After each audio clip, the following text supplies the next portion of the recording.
Before we get back to the episode, if you're listening on Spotify, please take a moment to tap 5 stars. It's one of the easiest ways to support Forensic Tales and helps the show reach new listeners. Thank you so much for being here. A prominent Canadian doctor is accused by one of his patients of being drugged and raped, even though the patient can't remember what happened. The doctor voluntarily provided his DNA sample 3 separate times, each time proving that his DNA doesn't match the rape kit. But the victim insists that she was sexually assaulted, even though the forensic evidence is stacked against her. With the DNA not matching, there was nothing left to do but close the case. Years would go by without an update, until one day, a shocking admission forced police to reopen the case. Was it possible that the DNA forensic evidence was wrong? This week on Forensic Tales, we cover the story of Dr. John Schneeberger.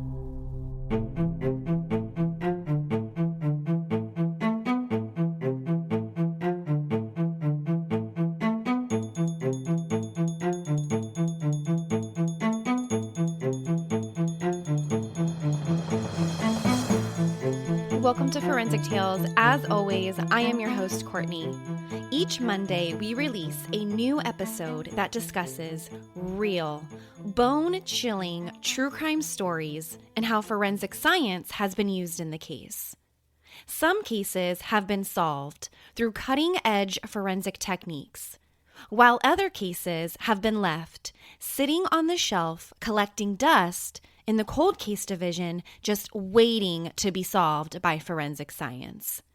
If you love the show, please leave us a review on Apple Podcasts or wherever you get your favorite shows. Also, if one episode a week is just not enough to satisfy your true crime obsession, you can now access bonus episodes and be one of the first people to listen to new episodes on our Patreon page at patreon.com/Forensic Tales. Patreon is also where you can go to simply support the show. Every little bit helps, and I couldn't do this without you. Now, let's get to our story. Hi, Forensic Tales listeners. I hope you guys are all staying safe and healthy right now. I know that we've all been staying indoors quite a bit lately for the past couple weeks now. I know my schedule and routine has been super out of whack. I literally don't even know what day it is sometimes. But hey, at least we all get to listen to a little bit more podcasts nowadays. So our story this week takes us to October 1992 in a tiny town in the southeastern part of Canada known as Kipling. And to give you an idea of exactly how small the town of Kipling really is, the place literally has twice as many animals than people, okay?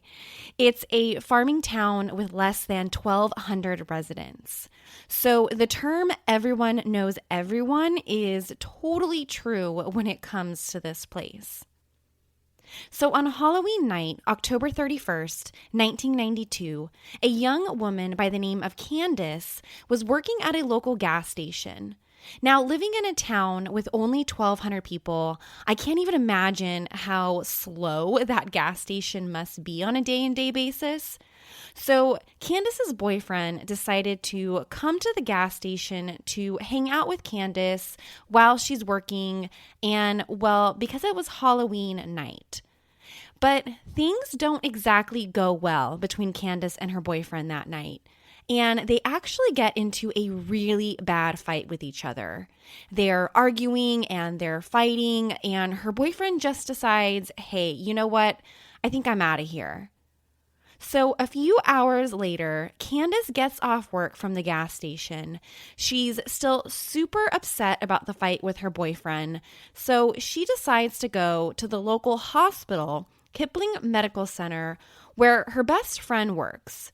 Now, I know that after a fight with any guy, the only person that I want to see is my best friend. But when Candace shows up at the hospital to see her girlfriend, she finds out that she isn't working that night. Now, by this point, she's pretty hysterical because of the fight she had with her boyfriend. And now she's at the hospital and her best friend isn't even there. So a nurse working the night shift approaches Candace and she's like, "Hey, are you okay? You look pretty upset. Like, what's going on?" And because Candace is so hysterical, the nurse gets her to sit down and basically gets her to agree to see one of the doctors who was on call that night. So Candace gets put in one of the hospital rooms, and she actually starts to calm down when she sees the doctor walk into the room. And that's because the doctor on call that night is someone that she knows. It's actually the same doctor who delivered her very own baby, Dr. John Schneeberger.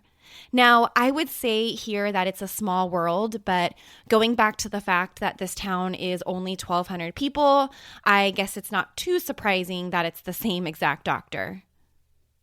So Candace meets with Dr. Schneeberger and she tells him all about the fight with her boyfriend, and he offers to give her something to calm her down a little bit. He knows that she's super worked up and he assures her that this will make her feel so much better. Now, because Candace knows this doctor, it's not like this is some stranger to her. She agrees and the doctor administers the medication through a needle in her arm. As soon as the medication hits her bloodstream, Candace loses all control over her body. She can't speak. She can barely keep her own eyes open. It's like she instantly becomes numb. When she finally comes to, out of the fog, she finds herself completely alone in the hospital exam room. And as she comes to, she gets this intense feeling that she may have been raped. Candace isn't entirely sure what exactly happened. All she can remember is her body going numb, not being able to see straight or even talk, but something in her body just doesn't feel right. Fearing that she's been raped, she takes off her underwear and places it inside of a bag that she finds in one of the hospital room drawers. Now, let's just stop here for a second. Just the fact that she had the presence of mind to do something like that, even after thinking that she may have been just raped, is pretty remarkable. Because she knows that if she was in fact raped, that she's going to need to preserve some form of evidence to prove it, especially since she can't even remember it happening. So she puts her underwear in a bag and heads out into the lobby of the hospital. She passes by several nurses and other hospital staff, but she doesn't say a single word to anyone about the possible rape. She just goes straight home that night. So the next day, Candace wakes up and she just has a feeling inside of her gut that she was raped. She didn't dream it. She didn't make it up. She knew she'd been raped. But Candace doesn't go to the police. She doesn't go to her parents or her friends. She goes directly to Dr. John Schneeberger. Candace goes back to Kipling Medical Center and she confronts Dr. Schneeberger. Not only does she confront him about the drug he gave her, she also confronts him about being raped. But Dr. Schneeberger completely dismisses her. He tells her nothing happened, that he gave her a sedative to basically calm her down, and that was it. But Candace is like, "No, you're wrong." Finally, the doctor tells her, "Look, I gave you a pretty strong sedative last night, and one of the side effects to that drug is severe hallucinations. Candace, you hallucinated last night, and that's it." So she's got nothing left to do here but to basically just head back home. And once she gets home, she just breaks down crying. She can't understand why she thinks she's been raped because she can't remember a single thing. She just knows in her heart of hearts something happened. So she decides that the only way to prove that the rape happened is to go get a rape kit done. So she drives to a town about 2 hours away from her house to get the rape test done. And the test results come back. And well, the test result found evidence of semen, and her blood test revealed the presence of the drug Versed. Just like what Dr. Schneeberger said, Versed is a sedative, and one of the drug's main side effects is hallucinations, and also has a very strong amnesic effect. All of which exactly explains what the doctor told her about what happened. She took the sedative, experienced a hallucination, and can't remember what happened after that. But even with all of this in mind, Candace still believes that she was raped by the doctor. Just that gut feeling was telling her something just isn't right here. So she basically, very publicly, accuses Dr. Schneeberger of drugging her with a super powerful sedative and raping her right there at the hospital. But the problem is, well, Candace is a single mother, while Dr. Schneeberger is a really well-respected doctor in town. He has a really good reputation at the hospital with his patients and was just a well-respected guy in the community. Definitely not someone who you would suspect of being some sort of rapist. So it comes down to the single mother accusing a well-respected doctor of rape. No one throughout the town of Kipling believed Candace's story about being drugged and raped that night. Besides the fact that she was a single mother and that she had in her system a highly hallucinogenic drug, Candace never told anyone at the hospital that night that she was raped. Remember, she just went straight home the night of the alleged attack. So people wondered, why didn't she say anything when she had the chance? On the night of the alleged rape, there were 2 nurses on call that night, and Candace didn't tell either one of them about the assault. Plus, neither nurse reported seeing or hearing anything unusual coming from the hospital room where Candace and Dr. Schneeberger were. Now, personally, I think it really sucks that people assume or they think that just because she didn't say anything right away that it automatically means that she's lying or she's making it up.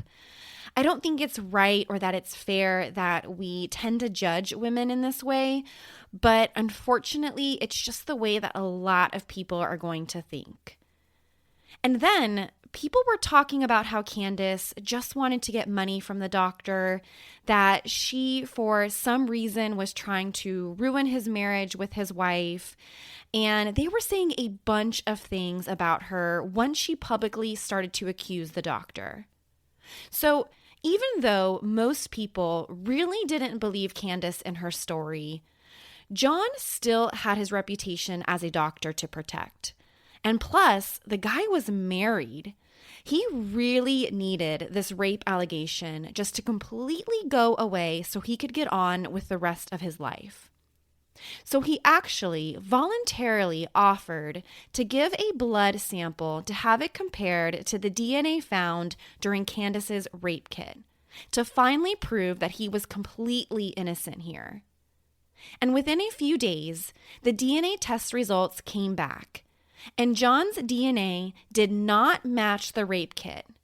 His DNA was not a match to the DNA obtained from Candace's kit, which you can say officially clears Dr. John Schneeberger of the sexual assault. Once the DNA officially cleared Dr. Schneeberger of the rape, everyone just kind of went back to their normal lives. You know, he went back to his practice at the hospital. He continued being a husband and a father. Things just went back to normal for him, except for Candace. Even though the DNA test proved that it wasn't the doctor's DNA, Candace still believed something happened that night. And regardless of the test results, she believed she could still prove it. A year later, in August 1993, Dr. Schneeberger agreed to a second DNA test. This time, though, the test would be monitored by the police. So the police arranged for the doctor to come down to the station where they could personally watch the needle go into his arm and they could watch his blood be drawn into the vial. So there wouldn't be any question about the validity of the DNA test. Nothing. Just like the first time, the sample was sent off to the lab for testing. And once again, the doctor's DNA was not a match to the DNA found in the rape kit. So by this point, the police had absolutely no choice but to officially close the rape case against the doctor. He had already taken 2 blood tests, both officially ruling his DNA out. And even though Candace's rape kit came back positive for the presence of semen, she argued that she hadn't had intercourse with anyone for weeks prior to the night at the hospital. But again, with the 2 DNA tests proving his innocence, the case against the doctor had to be closed. If the police weren't going to do anything about it, Candace decided that it was time to handle things on her own. So she decides to hire a private investigator by the name of Larry O'Brien because she wants to see what she can find that can finally prove that she's telling the truth. Private investigator O'Brien goes to Dr. Schneeberger's house one night and actually breaks into the doctor's car. And inside of the car, the PI was able to get several pieces of hair from the car's headrest. And inside the center console, the PI found a chapstick tube. Really, he was looking for anything that would have the doctor's DNA on it. So he collects the strands of hair in the chapstick and goes back to Candace and is like, here's what I got. What do you want me to do with it? And without question, she's like, okay, I will pay to have the hair and tube of chapstick to be tested for DNA at a private lab. So it's sent off to the private lab, and all there is to do now is wait for the test results. The first thing that comes back from the lab are the results of the strands of hair from the headrest. But unfortunately, the strands of hair didn't have any roots attached to them, which is the part of the hair that actually contains our DNA. So they weren't able to extract anything from the hair. But the chapstick from the center console, well, that was a completely different story. The test results from the private lab determined that the DNA on the chapstick was a perfect match to the DNA from Candace's rape kit. Even though the DNA on the chapstick matched the rape kit, there were 2 really big problems here. One, the break into Dr. Schneeberger's car was completely illegal. They didn't have a warrant to do that or anything. And second, how do we even know the chapstick belonged to the doctor? There's no way to really prove it. So Candace decides that if she can't go after the doctor criminally, then the next best thing to do is to go after him civilly. Candace and Dr. Schneeberger are face to face again at the first civil hearing. But this time, the doctor's wife, Lisa, is right there by her husband's side. It must have just felt like the entire world was against Candace by this point. But she was determined to do whatever necessary to prove her side of the story. And at the civil hearing, Dr. Schneeberger agrees yet again, now this time is the 3rd time in case you've lost track, for him to give a blood sample. This time around, the police put into place even more precautions to ensure an accurate sample. They take the blood sample at the police department's forensic lab, where the whole thing was videotaped. And the technician taking the blood sample works for the forensics lab. They did everything they possibly could to ensure an accurate blood sample was being taken from the doctor. So the technician asks for Dr. Schneeberger's finger in order to draw the blood sample. And the doctor's like, oh no, I'd really prefer if you took the sample from my arm. And the technician's like, well, I don't really need to do that. I just need a tiny blood sample, which your finger will do just fine here.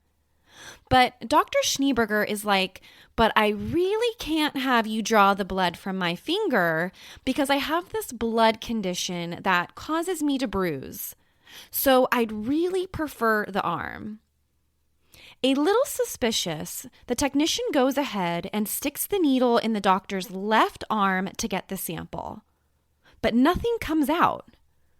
So she adjusts the needle a little bit, and again, nothing comes out. This time, she takes the needle completely out of his arm and starts massaging the vein to get some blood pumping. And as she's doing this, she noticed that the doctor's vein is really, really big, which usually indicates a lot of blood flow, which is strange because she can't seem to get any blood to come out to collect the sample that she needs. So she tried inserting the needle into his arm yet again. This time, she's able to get just the amount she needs to be able to properly test the blood, and then sends the doctor home. But something just didn't seem right to the technician. She really wondered why it was so hard to get the blood sample when his veins were so big. And she kept wondering why he was so insistent that the blood sample come from his arm and not his finger. And on top of everything, the blood sample just looked weird. This technician sees human blood day in and day out, but there was something about this blood sample that just seemed off. With basically no evidence to argue with the doctor's blood sample, the technician runs the DNA test and once again compares it to the DNA from Candace's rape kit. For the third time, the DNA test proved that the doctor's DNA did not match the rape kit. Once again proving Dr. John Schneeberger is completely innocent. Dr. John Schneeberger's life once again goes back to normal. He continues his work at Kipling Medical Center, and by now he's a father of 4 children. He has 2 children of his own, and he's a stepfather to a son and another daughter. And that's kind of how things remained for the next several years, actually. Until April 1997, when everything took a turn that no one could have seen coming. In April 1997, over 5 years since Candace first accused the doctor of the assault, the doctor's stepdaughter came forward with a shocking admission. Dr. Schneeberger's 15-year-old stepdaughter comes forward and says that for the past several months, he's been coming into her room late at night and giving her injections. According to the stepdaughter, that's when he would then assault her. The news of Dr. Schneeberger coming into his stepdaughter's room at night, injecting her and then assaulting her, came as a complete and terrible shock to the doctor's wife, Lisa. Here Lisa was. She stood by her husband's side all those years while he was being accused of the sexual assault. And now her very own teenage daughter comes forward with this. Lisa can't stand by him any longer. But before she goes to the police with her daughter's story, she wants to find out if she can find anything that the police might need to build a better case against her husband. Lisa knows her husband is a very dangerous man. For years, she defended him against his patient's claims. And now, she's not even sure if she can believe him at all. So, she does the only thing she thinks she can do. She starts going through all of her husband's stuff one day while he's working at the hospital. She needs to find something. She needs to find proof of her daughter's story. And as Lisa starts searching through her husband's home office, she cannot believe what she finds. Right there, inside her husband's office, she finds condoms, she finds drugs, and she finds needles. Lisa Schneeberger goes to the police with the allegations her daughter brought forward, and she tells them all about what she's found inside her husband's office. Dr. Schneeberger was immediately arrested by police and taken into custody. While in custody, he adamantly denied ever drugging his stepdaughter or assaulting her. But now that the doctor was finally in police custody, they had everything they needed to collect more than just a blood sample from him. This time, they take Dr. Schneeberger's saliva, hair, and they take blood from his finger, not his arm. They take everything they possibly can. Since the last blood sample Dr. Schneeberger provided, police were highly suspicious of him and his involvement in the assault of his patient Candace years earlier.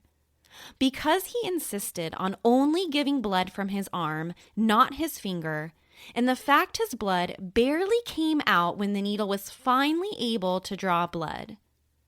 But now, police had all kinds of his DNA, his hair, saliva, everything. And this time, they were finally able to compare his DNA to Candace's rape kit from over 5 years ago.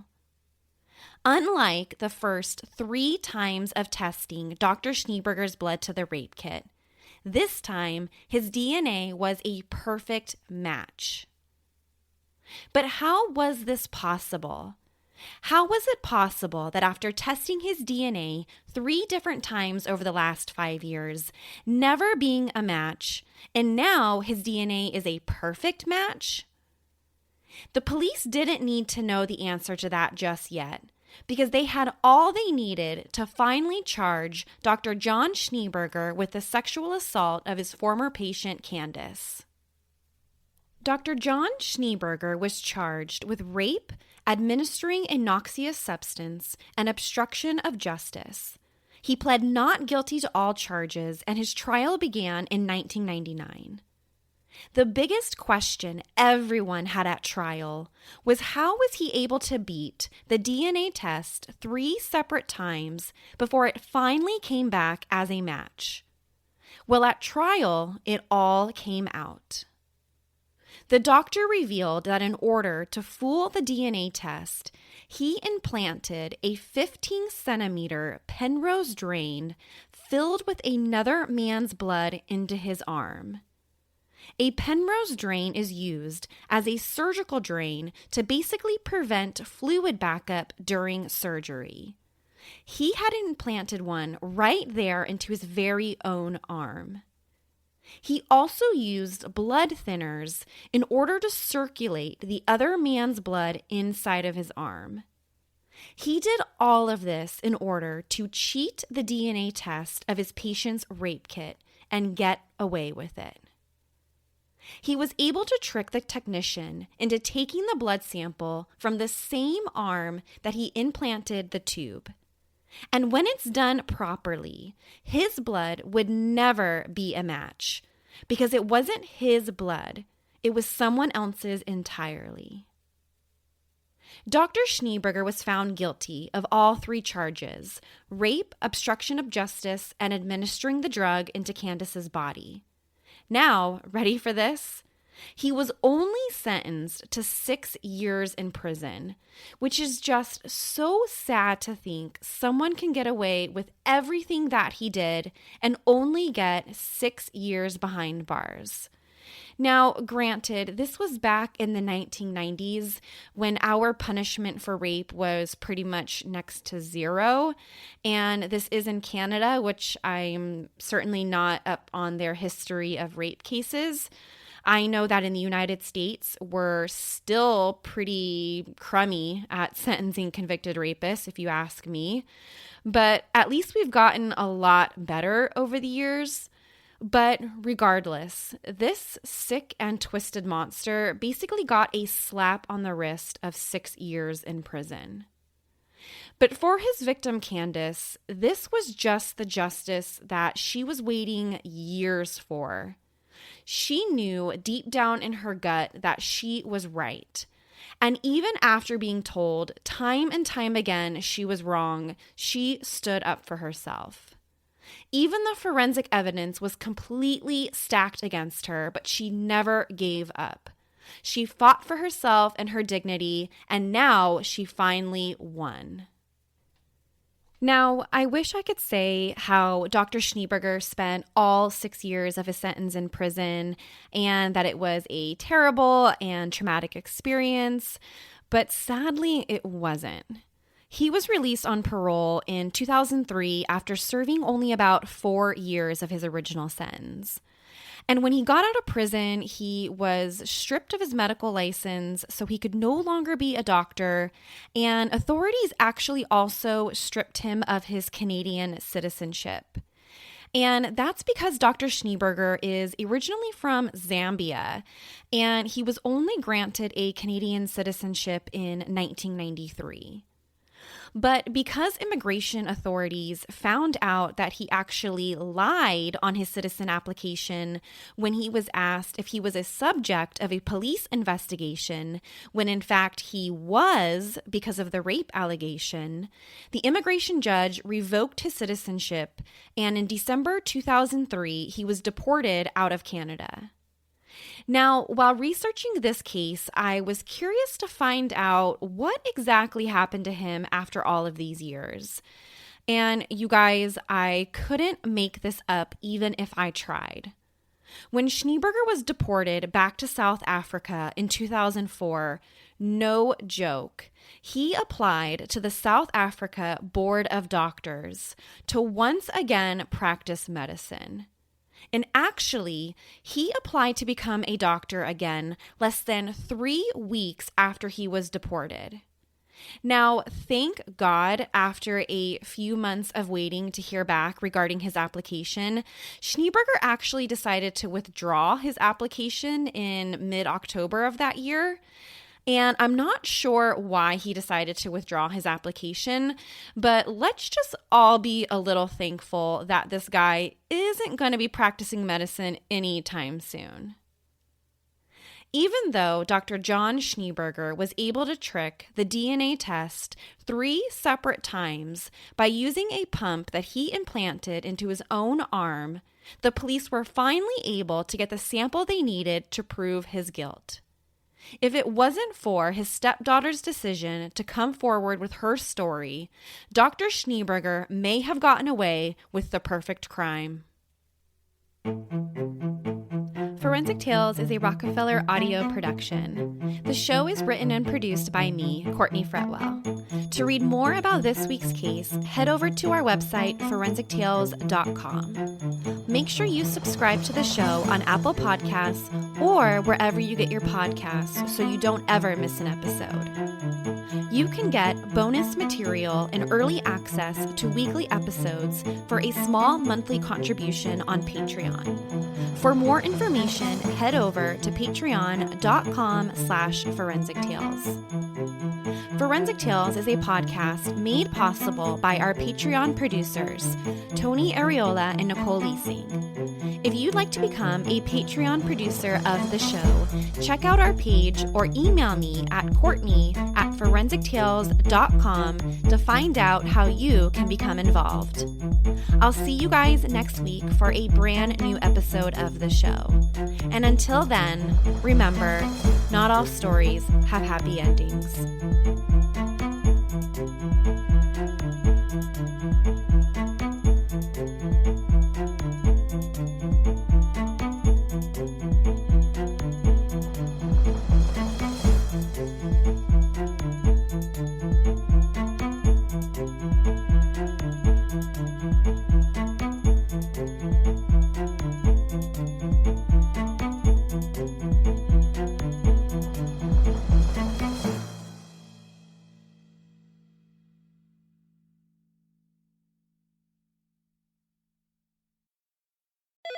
LifeLock, how can I help? The IRS said I filed my return, but I haven't. 1 in 4 tax-paying Americans has paid the price of identity fraud. What do I do? My refund, though. I'm freaking out. Don't worry, I can fix this. LifeLock fixes identity theft guaranteed and gets your money back with up to $3 million in coverage. I'm so relieved. No problem. I'll be with you every step of the way. 1 in 4 was a fraud-paying American.